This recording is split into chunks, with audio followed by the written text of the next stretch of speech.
So, I'm very pleased to introduce this MRC Epidemiology Unit on the seminar on the Propensity to Cycle tool.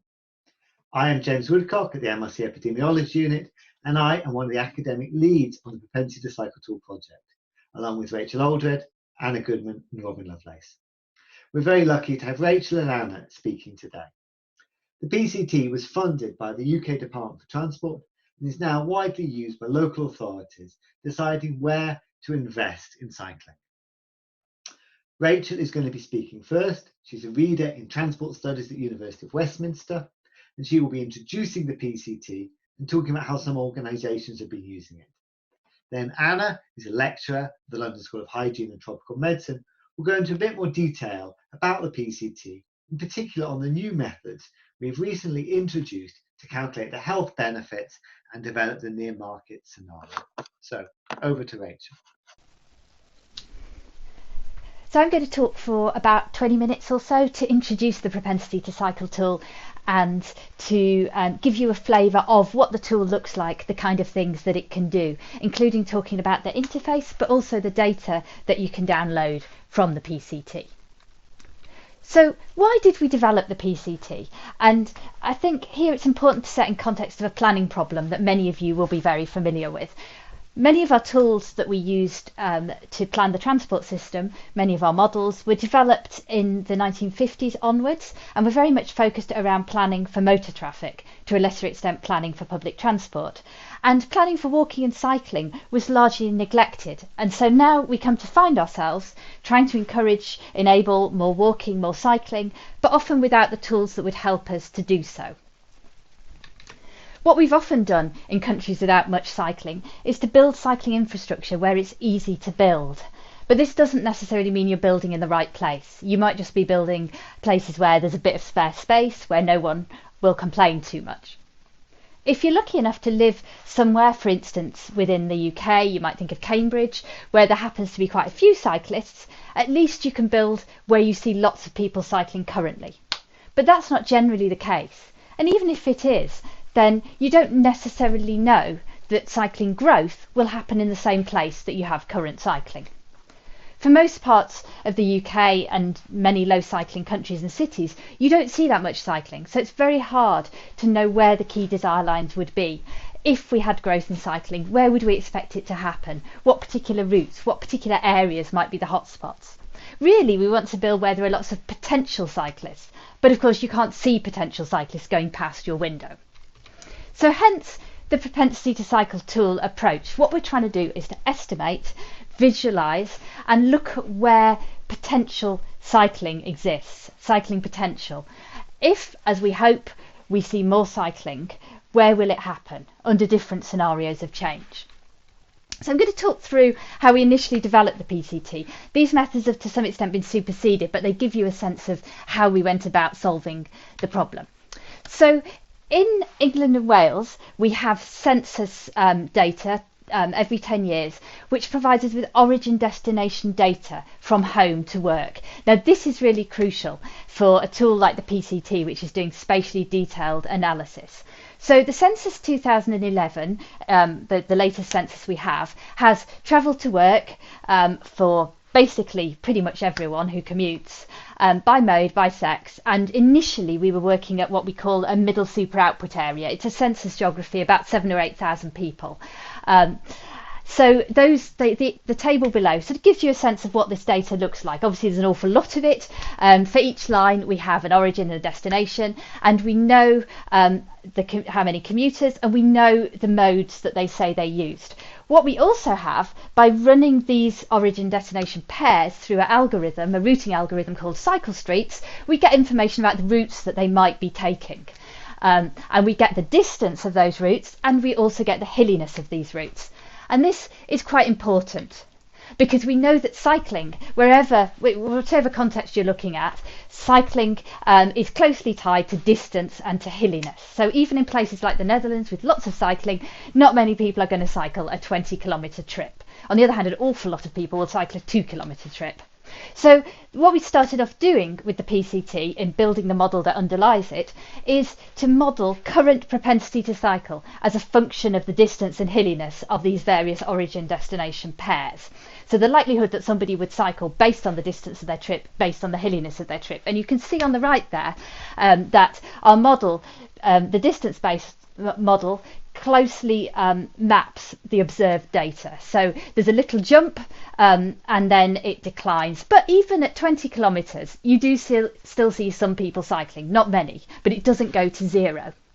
For route gradient, it's not quite as good a match because it's a bit harder to measure route gradient than it is to measure distance. But again, as a route gets hillier, people get less likely to cycle it. But there isn't some cut-off. It's a gradual decline. What we do next with the PCT, so we don't just look at what currently exists. As I said at the start, it's really important to know what possible futures might look like. So initially we started the PCT, we had 4 scenarios of varying levels of ambition, varying levels of different types of assumptions. So the first scenario we used for this commuting data was called government target. And the government target is double cycling. So the first scenario just looks at, okay, so cycling doubles from 3% cycling to work to 6%, but that extra 3% won't be distributed evenly across the country. There are some trips that, based on distance and hilliness, would be easier to shift to cycling than others. So government target looks at which of those additional 3% of trips are most likely to switch to cycling based on their characteristics in terms of length and topography. The second scenario, gender equality, is a bit different. It uses the fact that in the UK and many low cycling countries, cycling is highly gender unequal. And yet in countries like the Netherlands or Denmark, if anything, it's more women cycling than men. So gender equality just looks at how the spatial distribution of cycling might change if women cycled at the same rate as men for each of those origin-destination pairs. So it doesn't necessarily make cycling levels very high in this scenario, but it makes them gender equal. The third scenario is Go Dutch, and this is really nice one. This basically takes Dutch cycling propensity. So as I mentioned, the Dutch are not that likely to cycle a 20 kilometre trip, but they're very, very likely to cycle a 3 kilometre trip. So we use Dutch data to create a Dutch propensity model, and then we then apply it to English trips. So we don't magically make Cornwall flat, for instance. We've got the characteristics of the trips that exist in England and Wales, but we look at which ones would be cycled if people had the same cycling propensities as the Dutch, based on distance and hilliness. And our final scenario is e-bikes. And it's based on the fact that we see in high cycling countries, we see increasingly people are using e-bikes for longer and hillier trips. And e-bikes adds on top of Go Dutch an assumption that people have access to e-bikes. So this is based on Dutch travel surveys for distance and Swiss travel surveys for hilliness. So it gives an additional boost to Go Dutch. We managed to achieve Dutch cycling propensities, but we also have access to e-bikes. And we model cycling uptake. We also calculate health and carbon impacts. And just very briefly, the health impacts relate to people switching from car or public transport, which are not active modes of transport in our model. So people get physical activity benefits from switching from car or public transport to cycling. There's actually a health disbenefit if they switch from walking, because walking for a mile gives you more physical activity benefits than cycling for a mile. Carbon impacts come from car journeys foregone and are based on the length of those car journeys as well, because a longer journey means more carbon reduction. And then we visualise this online at pct.bike. So that's a slightly older image of the PCT front page. We now have Wales in the commuting data as well. Just a couple of things before I show you a bit more about what the PCT looks like. We have a new scenario that is based on some of the new methods that we've been developing. The new scenario is called Government Target Near Market, and that brings in some demographic predictors of current cycling. So potentially you might see it as near market in that it assumes that new cyclists will look demographically somewhat like current cyclists. So it's not just based on distance and hilliness. We renamed the original government target scenario as government target equality, because that is just based on distance and hilliness. It makes no distinction between different demographic groups and propensity to cycle. We have now the schools layer for England based on school travel census data from 2010-11, which was the latest time that data was collected. So we're now also able to provide information about cycling to school and different scenarios of change for cycling to school in England too. We developed a new scenario for schools called Go Cambridge, which, a bit like the Go Dutch, it uses propensities to cycle to school in Cambridge, where cycling to school is relatively common, and applies them to other parts of the country based on distance and hilliness. So the likelihood that a trip to school is cycled in Cambridge then is fed into the whole country in terms of distance and hilliness, and you get to see what cycling to school might look like. And as you can see in the bottom left, Cornwall has much higher cycling under this scenario, but it's still a long way behind places where that are less hilly and that have shorter trips. So now I wanted to move on to talking about using the PCT. So there's three basic ways, and I'm going to talk just about the first two. So firstly, there is the interface, and this requires only the use of a web browser. So I'm going to show the interface live. I had been going to use some slides, but I think I'm going to risk doing a live demo. So if I go to Firefox, then, and easy to remember, it's just pct.bike.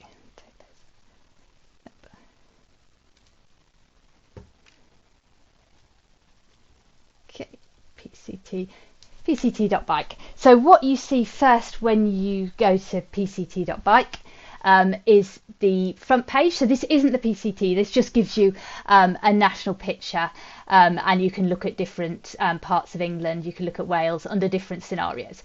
You need to click on an actual area to be able to get to the PCT for that area. So I'm going to look at Liverpool City Region. So we click on Liverpool City Region, it opens by default for commuting with a middle super output area geography. So as I mentioned, that's 7,000 or 8,000 people. I'm just going to keep it in that for much of this demo, but we also have data at lower super output area level, which is more like 2,000 people. So that's obviously a lot more spatially detailed. So what you see here is just Census 2011 cycling levels for Liverpool, and you can click on any particular area and it'll give you information. So this is Knowsley 005, and it has 3,500 commuters, 2% of people are cycling at baseline in the census, and 56% are driving.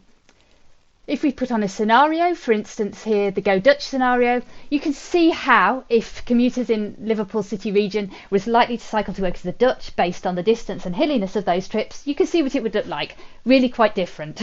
So clearly there's some areas that have where commutes are longer or hillier. There's a lot of areas that would have very, very much higher levels of commuting. So the area we just looked at, if you click on it, you get more information. So there's 2% cyclists at baseline, as we were saying, and 24% in the scenario. So that's kind of Dutch type levels.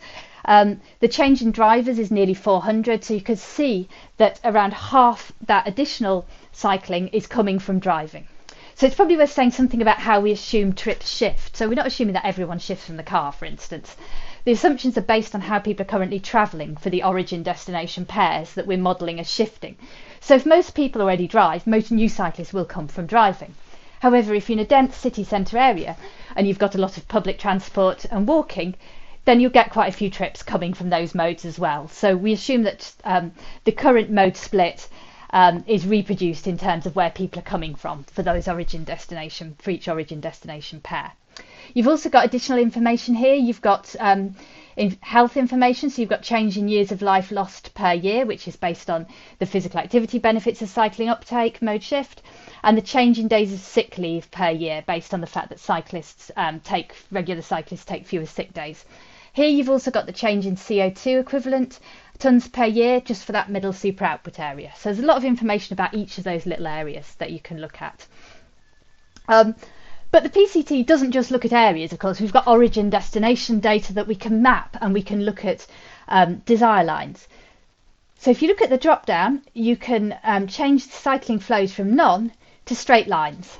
And by default, we're showing the top 30 origin destination pairs in terms of the most cycling under this scenario. So this is the top 30 individual origin destination pairs that under the Go Dutch scenario individually have the highest levels of cycling. And you can click on them again to find out more. So you click here, and this shows you it's a distance of 1 kilometre, but currently there's only 5% of people cycling it. Whereas in the Go Dutch scenario, 44% of people would cycle that. And you can see quite a chunk are actually coming from driving. So around 30% or so of the new cyclists are switching from driving. And again, you can see the health information, the CO2 information for that desire line. You can show more lines, so you can show up to the top 200 lines. At the moment, this is in terms of the lines with the highest amount of cycling in the Go Dutch scenario, and you can order it differently. So you can instead show the top 200 lines, for instance, by reduction in CO2. And if we do that, we can see the lines change. And the reason for that is this CO2 reduction is based not just on the number of new cyclists, but is also based on the amount of car driving that that new cycling replaces. So you can see you get some origin destination lines which are longer, so they don't have as many new cyclists as those very short ones, but in terms of the car kilometres that are being replaced, that's relatively high, because these are relatively longer trips, and they're probably quite car dependent. So that's an 8 kilometre trip, which in the Go Dutch scenario 23% would cycle. So if we going back to the number of cyclists, you can show this, as I said, as straight lines. You can also show it as fast routes. So these are, according to Cycle Street, so the routing algorithm that we use, these are the most direct, legally cyclable routes for each of those origin destination pairs. So it's not necessarily where people are currently cycling. It might be along an unpleasant A road with no infrastructure for cycling, but it shows the most direct routes, and it's probably where, if I were a planner, I would probably look first at those routes if I was trying to enable cycling, because they are direct and they don't involve much in the way of detours. And again, you can click on each of those, you get some information, you get baseline cycling, scenario cycling, the change in drivers, and the various health and CO2 information. You also get the distance of this fast route and the hilliness, the average gradient. You can also show the fast and quieter routes. So Cycle Streets also provides routing options for quieter routes, which is routes that are, they are often longer, sometimes substantially so, but they avoid particularly scary A roads and so on. They will preferentially detour to quieter roads, to infrastructure and so on. And you can click on those and you'll find information about the distance of the quieter route, the distance compared to the fastest route, which can be quite interesting in, doing some analysis, looking at detours, and the hilliness as well. So I'm just going to go back to those straight lines, and I'm going to zoom in, and you can see that the lines recalculate as I zoom in. So here we're looking at Liverpool and Birkenhead, the top 200 lines by the number of cyclists in Go Dutch. And incidentally, the Queensway Tunnel is marked by Cycle Streets as available for cycling. It's not necessarily somewhere you'd want to cycle, but it is a potentially cyclable route. And this is quite important because the PCT is based on the existing network. It can't route people across a bridge that doesn't exist. It can't route people over a motorway where there's no way to get across that motorway. However, the point I wanted to make here is that, so you're seeing the top 200 lines. Let's just zoom in slightly more. Aha, it's started to appear. But if we go out a little bit, the top 200 lines here, you look at it, you would think there wasn't a desire to go across the bridge if you just looked at this screenshot. And it's important to remember that even showing the top 200 lines, you're missing an awful lot, because each origin has data in the PCT for each destination. So there's sort of thousands of lines that you're not seeing. You're only seeing the top 200 individually highest levels of cycling lines. Now this is important because the straight lines, the fast routes and the fast and quieter routes, you're not aggregating the data. You're just seeing individual routes, or you're just seeing individual origin destination pairs joined by a straight line. But what's one of the most exciting features of the PCT is that we also provide what's called the route network. Now the route network takes all those thousands and thousands and thousands of individual commutes and maps them so that you can see for a route segment how many cyclists might there be on this particular route segment for this scenario. So if we go to the route network, first of all, the clickable route network, it'll take a minute, then you'll see all those lines, including the ones you didn't just see when you were only looking at the top 200, aggregated across the visible area. In a minute. Okay, if I take the show zones off, that might help.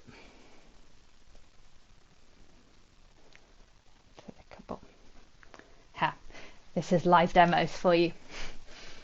Yep, here we go. So come back.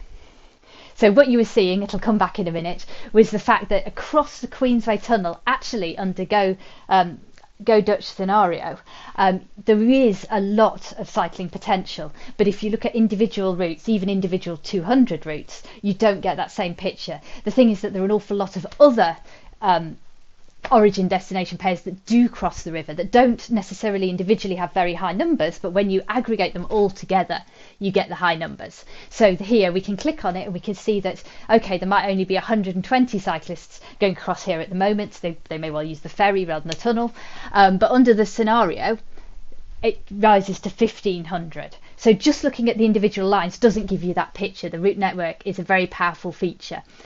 We also have an image feature. So this is the route network as an image. You can't click on it. It's a raster image, but you can kind of see the pattern. You can see the gradations, and you can see actually how important having a link across the Mersey could be, a good quality cyclable link here. I don't have time to talk about the schools layer, but one of the interesting things that the school travel data shows us is how if we just look at commuting data, we miss a big chunk of the picture. Because if we change this to school travel, you will see this this map of the route network shift. So remember what that looked like before, and it's probably going to go off again. Here we go. So yes, exactly. So whereas previously that route across the Mersey was a really high desire line for cycle commuters, it isn't in the same way for cycling to school. And you will often find that the school travel network looks potentially really quite different because we get a lot of workplaces clustered in city centres, but we don't for schools. The schools are much more dispersed and they're in different areas. So this is one really good thing about having the schools layer, is it gives you that different picture. So I'm going to return just briefly to the slides to tell you something about the data downloads. So the second way in which you can use the PCT, as well as using the interface, just using a web browser, we have put all the underlying data up to download. So why use the data downloads? So there's a lot that we can't show you, we can't allow you to do on the interface. So one of the things that you can do with the data downloads is create bespoke visualizations. So if you wanted to show areas and shade the areas based on where the health benefit is greater, that you can do that. You can download and you can put the data into something like QGIS, and you can then visualize it by health benefit or by CO2 benefit. So not just in the way that we do within the PCT interface. You can do your own bespoke visualizations. You can also do bespoke aggregation of uptake. So for instance, within districts rather than the region, you may not be interested in MSOAs or LSOAs. You may be interested in districts of Lancashire, Preston, Blackpool, Blackburn, and so on. And you can do that. You can download the data and you can create tables based on your own aggregations. You can also do bespoke benefits calculations. So one idea you might like to do is in terms of transport appraisal, you could look at the benefits calculations for enabling a scenario level of cycling along a particular main road where you might be planning to build infrastructure. And you can also combine the data downloads with other data sets. So many authorities have data dashboards where they put in a whole load of stuff, childhood obesity levels, injury data, existing bike infrastructure, and so on. So you could do this as well with the data downloads. And I'm just going to finish by giving you a few examples and show you where you find it. That's also important. So the data, you access the commuting and the schools data separately. So the one you get will depend on what the map was on when you were looking at the PCT map. So generally people are on the map when they're looking at the PCT interface. If you go to region data, one of the tabs at the top, then you will get data available to download for the area, the region you are looking at, and for commuting, if you're looking at commuting, or for schools, if you're looking at schools. So here you can see the page. This is for Liverpool City region, and you can download. It gives you much more ability to interrogate and examine the data. So rather than just looking at the top 200 lines, you could look at all the lines, download them, play with them, do your own analysis, and so on. And you can get the flows data. You can also get the zones data. So you can do area, desire line, route based analysis, and so on. We also have the national data, so you can download data from England and Wales for commuting, and for England for the schools layer. Some of these files are very big, so that they're more restricted in terms of the formats available. I'd also like to flag up the manual. So the manual tab has a load of stuff that you might find useful. So it has the user manuals that have detailed descriptions of our methods. It has a few additional reports. It also has some frequently asked questions at the bottom. But what I wanted to highlight here is the case studies. So the case studies are examples where generally the data downloads have been used to do a bit of bespoke analysis that you wouldn't have necessarily been able to do or do so well just using the interface. So I'd recommend people to have a look at those case studies and get some ideas about how they might perhaps do something similar. And just to give you a little flavour of it, so there's a Cornwall case study where basically we did bespoke aggregations of area data here for 5 towns. So we looked at current cycling to work across 5 towns in Cornwall, and then potential using the e-bike scenario, potential cycling to work. What was quite interesting was that you could see if you'd based investment, so these were 5 places where active travel investment was planned. If you just based investment on current levels of cycling, you wouldn't have invested in Bodmin because Bodmin has virtually no cycling. But however, in terms of cycling potential, based on the distance and hilliness of those trips, it's similar to Newquay. But at the moment, Newquay has much more cycling. So looking at cycling potential provides a different angle there. There's also a Hereford case study. So this might be interesting, particularly for people thinking about smaller cities and towns. So Hereford has a population of 60,000. And what the Hereford case study does is it looks at government target cycling potential in terms of areas where you might want to put in area measures like traffic reduction, like traffic calming, reducing motor traffic speeds and so on. And it also highlights some key desire lines along main roads where you could put in place cycle tracks, high quality cycle infrastructure. So it looks at the cycling potential at route and area level, and it also looks at where the existing infrastructure is. So it's kind of like what might you want to build first in somewhere like Hereford to join up what already exists, but also to serve the potential, the particularly high potential areas. Okay, so hi everyone, I'm Anna Goodman. I'm going to be talking about a couple of the recent things we've been developing in the PCT. So the 2 things I'm going to be talking about, firstly, we've moved to creating an individual level synthetic population for the census data underlying the PCT and one use scenario. And then I'll also talk about some ways that we've been improving the health calculations. So starting with this individual synthetic population. So before last year, what we had in the first versions of the PCT was aggregate data. And now we give every single person in the model, so that's all commuters who took part in the census, 23 million people, individual characteristics, and model how they change and what the health impacts are at the individual level.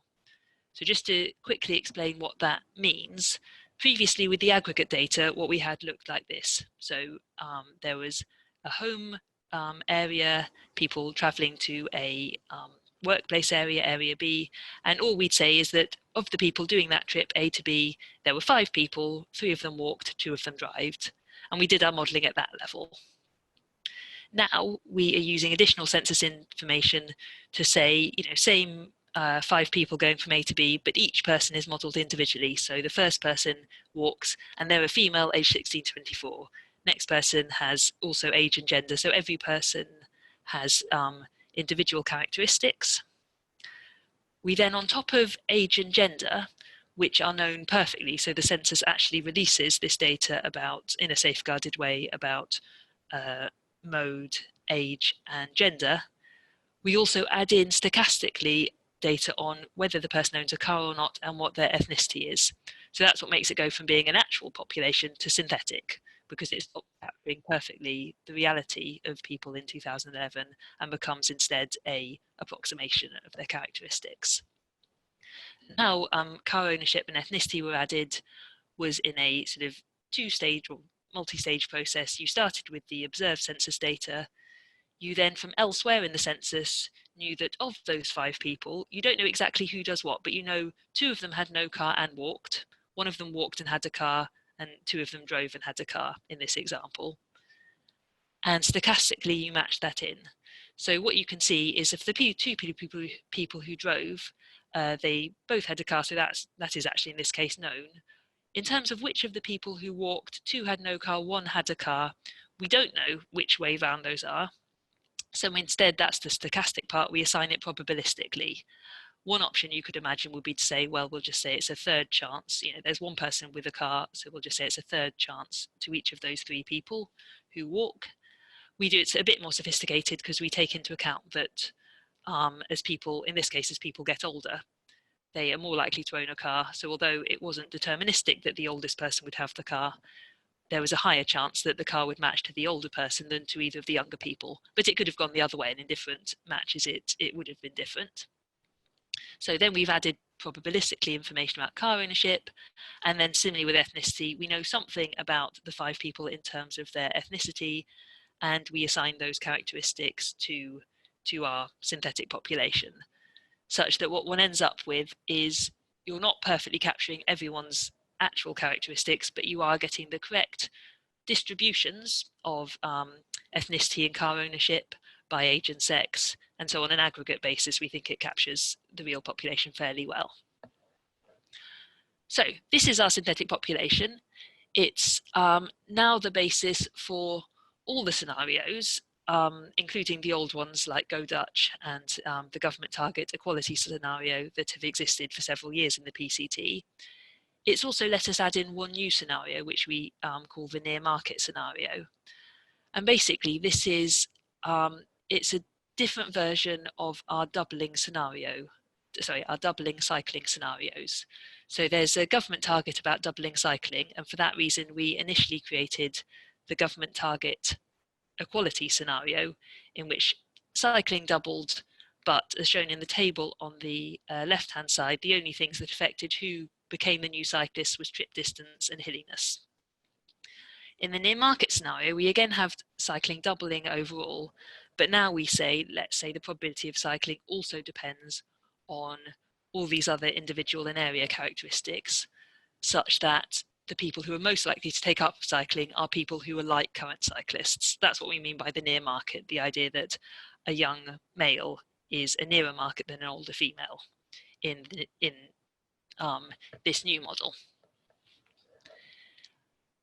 In terms of what difference this makes, so comparing the near market scenario with the one where everyone has a, you know, hilliness and distance are the only factors that influence the probability of becoming a new cyclist. The total effects are similar, as you can see in the bottom row. Obviously, you're constraining it to double in both scenarios, so it makes sense there'd be fairly similar overall effects. But by individual characteristics, it does make quite a big difference. So, for example, gender is a very strong predictor of cycling, and so if you look at the results by gender, one can see that whereas previously, for example, looking at premature deaths in the EQ stands for the equality scenario, there were 126 deaths averted in men and 77 in women, so men still higher, but by about 60% higher. In the near market scenario, because more of the cycling is now done by men, there's a much bigger increase in the amount of deaths averted for men and a small decrease in the women. So you do see these age and sex differences, quite big age and sex differences between the equality and near market scenario. Having said that, although how they fall across individuals varies, if you look at areas, it doesn't make so much difference. And the sort of intuition behind that is, you know, most parts of the country women. There are some differences in the age profile of different local authorities, but there's not so much difference. And so what you can see in this graph here is that in general, it's very high correlation between what you got in the equality scenario and what you get in the near market scenario for the proportion cycling.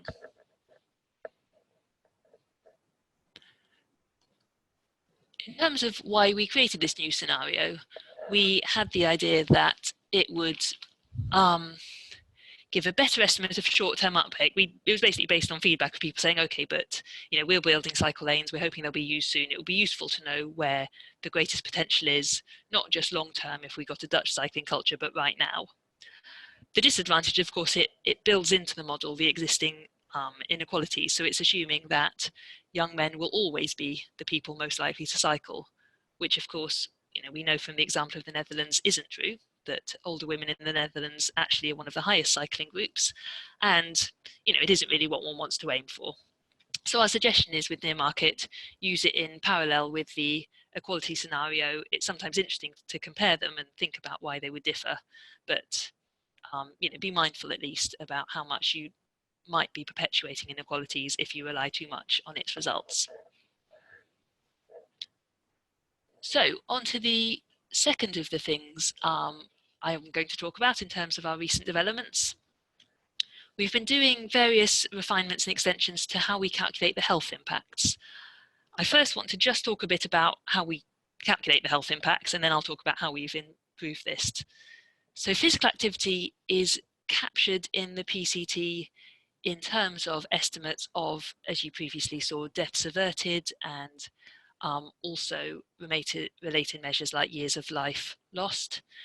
It's important because a lot of the reason why, from a policy perspective, we want to encourage cycling is that the physical activity increase has huge benefits both for individuals and society.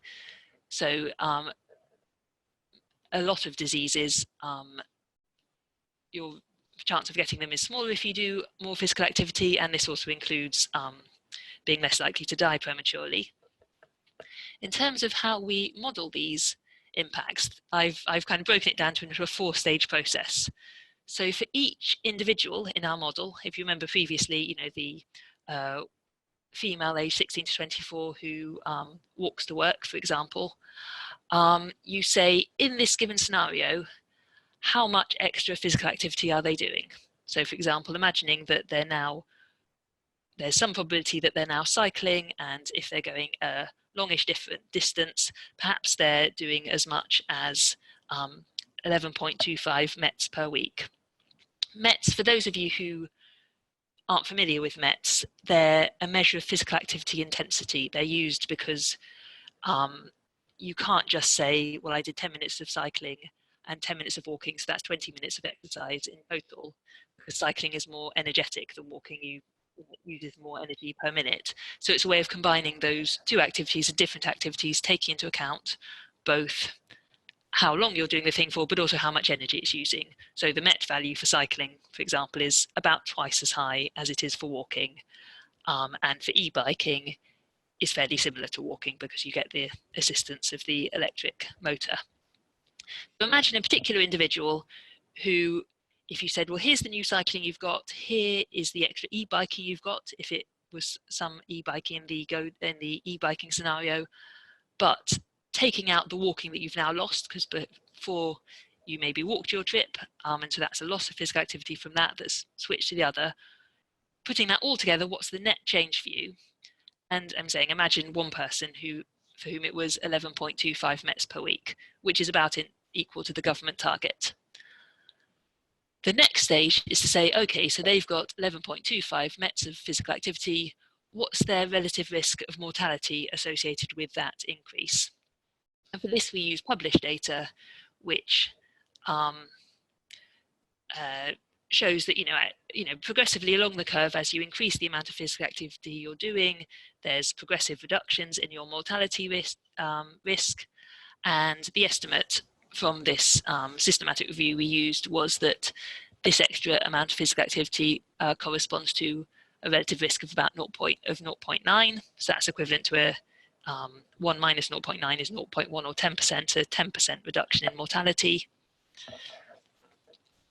You then take for that specific individual, based on their age, sex, and their local authority, say what is their background mortality rate. So here's an example of a man in Tunbridge Wells with an annual mortality rate of about 1.5%. And then the final step, where you put these bits together and you multiply their background mortality by the relative risk reduction from their new level of physical activity to get their new mortality rate. So in this case, you multiply the background mortality rate of 0.016 by the 0.9 to get a new value of 0.0148. So there's an example of how, and you do this across all the people in the population. Each person has a different change in physical activity because it depends, were they walking before or not, how far are they going, and also they have a different background rate because it depends on where you live, what their age and sex is. But depending on those things, each person can have a very small reduction individually in their mortality rate, but summed up across the population, that gives you estimates of total numbers of deaths averted. So that's how mortality reduction is estimated in the PCT. Things we've done new. So we already did something similar to that before we had the synthetic population. The only difference is now that we know their age and sex at the individual level, we can assign more precisely their background mortality rate. Things that we've added is, as well as number of deaths, we now also estimate years of life lost. So that's capturing the fact that a death at age 30 loses more years of expected life than a death at age 80. So it better captures that the age at which people die. And we've also introduced modelling the physical activity benefits in terms of sickness absence. So using a similar sort of process where we say, well, we know what the change in physical activity is. We've this time used published estimates of, for example, what does 11.25 extra METs give you in terms of sickness absence? Well, in this case, the evidence is that it leads to a 25% reduction in your amount of sickness absence. And then so you can apply that value to, again, taking background averages for the population, in this case saying, what's the average amount of sickness by age, sex, and region in terms of hours or days across the year? And if you want to turn that into a monetary cost, you also include average salaries by region. So these two new outcomes, years of life lost and sickness absence, are now available in the PCT in the downloads, and also selected bits of that information in the pop-ups. And all of this is compatible with the UK TAG, or Transport Appraisal Guidance, which local authorities use. So we're hoping it will be easy for practitioners to slot it straight into their business cases. The only improvements we've made are, firstly, we're capturing e-bikes, which TAG doesn't yet, and also we've been going further in terms of capturing physical activity and hilliness. Just before I talk about hilliness, though, I just wanted to say a little bit about replacing walking. If you remember, the net physical activity change is extra cycling, extra e-biking, but minusing your walking. And this matters because walking, actually, for a given distance, you do more total physical activity than cycling, because cycling is efficient, the wheels are helping you move efficiently. Then you use more energy walking, for example, a 3-kilometre trip, than you do cycling that same trip. Which means that for any particular, certainly for any individual who walks, they actually will be losing physical activity if they switch from walking to cycling. And also even at the flow level, so from A to B, you can say that the total benefit is negative if a lot of the new cyclists were previously walking. It's just something to be aware of. If you ever see a negative health benefit, this is where it's come from. You want to be careful, because actually also, that's particularly likely in short flows. And of course, they're the ones with higher cycling potential. So if you remember earlier, Rachel talked about how you could sort by cycling potential.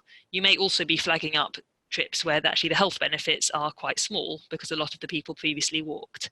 And if health gain is what you're really interested in, then the online interface does have an option to select to sort by health gain instead of by number of cyclists.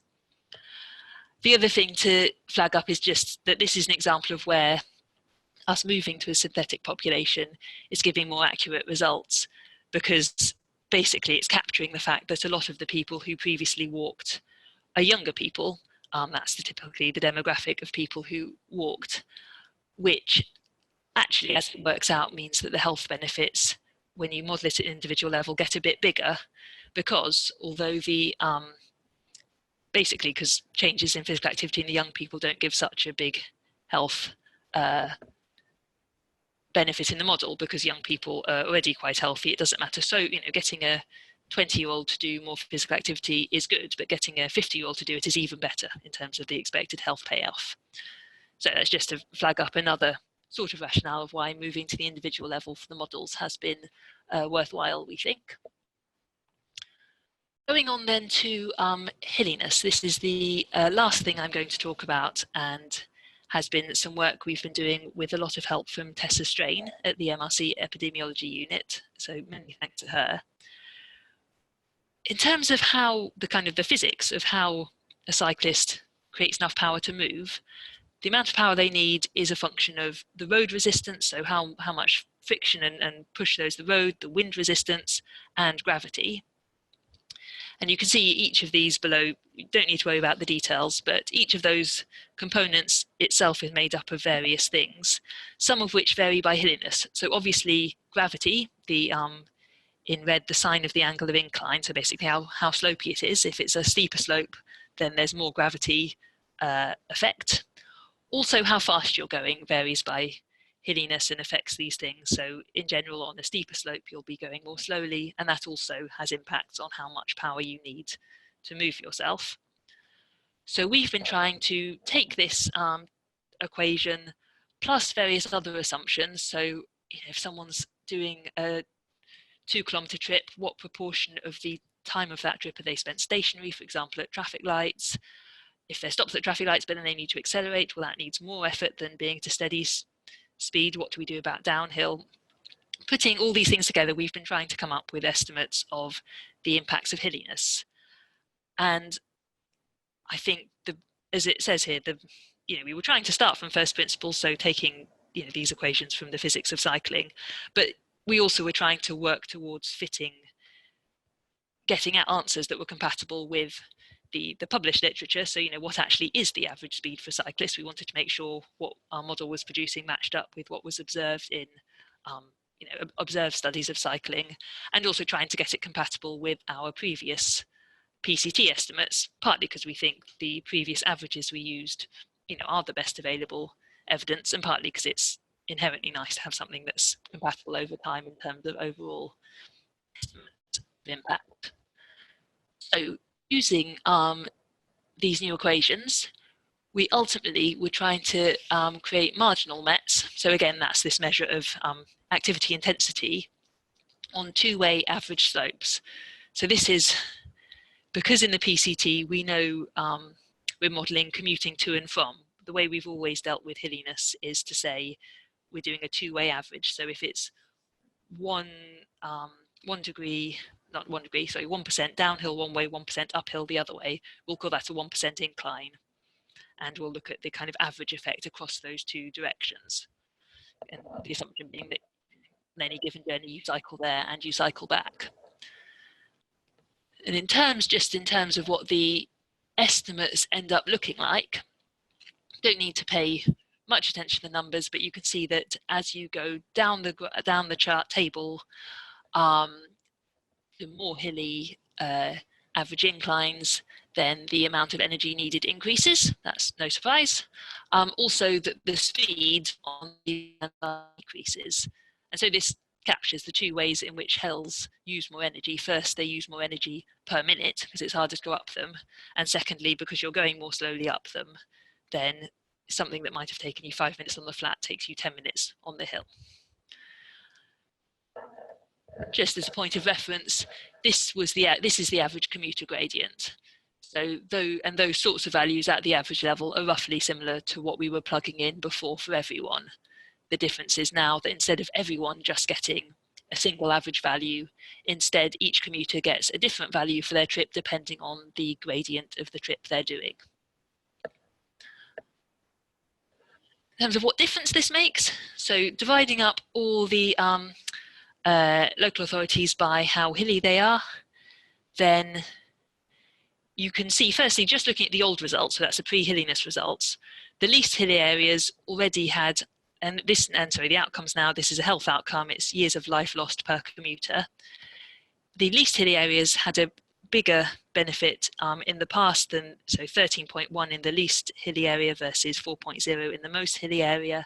And that's to do with the fact that our model explicitly includes estimates of hilliness and the extent to which a hilly trip is less likely to be cycled. So there's bigger cycling increases in flatter areas in our model, and this comes with bigger health gains.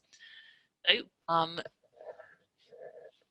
and then in the new results, you can see that this difference is still there. It's still about double the health benefit in the least hilly areas versus the most hilly areas, but there has at least been a narrowing of the gap.